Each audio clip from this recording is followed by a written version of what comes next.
Certainly in India, Shakespeare was a token of culture, a token of education, of literary power. So the purpose of interpreting and reinterpreting Shakespeare is, in a sense, to intervene in power structures, to make Shakespeare speak to other constituencies. Plays like Hamlet, Othello and King Lear, Romeo and Juliet and so on have been rewritten many times, reworked, because Shakespeare's imagination seems so powerful that we can never let it go. Some critics would say that Shakespeare has been part of popular culture for the past 400 years.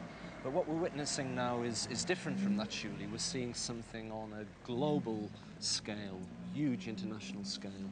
I think we are. I think that, however, that is a continuation of the popular cultural elements that have always been there in Shakespeare.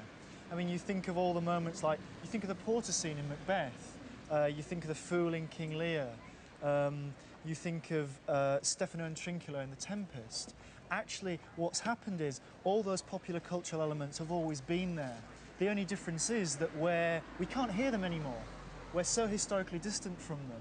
However, I do think that there are popular cultural elements such as film, thinking of Baz Luhrmann's Romeo and Juliet, which I think is getting us back to the immediacy, to the populism of Shakespeare that has actually always been there.